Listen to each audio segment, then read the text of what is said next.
एक समय की बात है, एक ब्राह्मण दंपत्ति की कोई संतान नहीं थी, जिस कारण वह बेहद दुखी थे।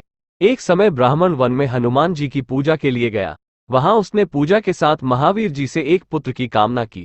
घर पर उसकी स्त्री भी पुत्र की प्राप्ति के लिए मंगलवार का व्रत करती थी। वो मंगलवार के दिन व्रत के अंत में हनुमान जी को भोग लगाकर ही भोजन करती थी। एक बार व्रत के दिन ब्राह्मणी ना भोजन बना पाई और ना ही हनुमान जी को भोग लगा सकी। उसने प्रण किया कि वह अगले मंगलवार को हनुमान जी को भोग लगाकर ही भोजन करेगी। वह भूखी प्यासी 6 दिन तक पड़ी रही। मंगलवार के दिन वह बेहोश हो गई।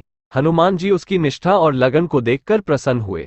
उन्होंने आशीर्वाद स्वरूप ब्राह्मणी को एक पुत्र दिया और समय उपरांत जब ब्राह्मण घर आया तो बालक को देख पूछा कि वह कौन है।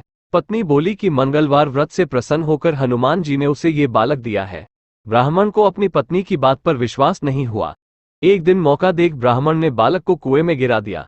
घर पर लौटने पर ब्राह्मणी ने पूछा कि मंगल कहाँ है। तभी पीछे से मंगल मुस्कुराकर आ गया। उसे वापस देखकर ब्राह्मण आश्चर्यचकित रह गया। रात को हनुमान जी ने उसे सपने में दर्शन दिए और बताया कि यह पुत्र उसे उन्होंने ही दिया है। ब्राह्मण सत्य जानकर बहुत खुश हुआ। इसके बाद ब्राह्मण दंपत्ति प्रत्येक मंगलवार को व्रत रखने लगे।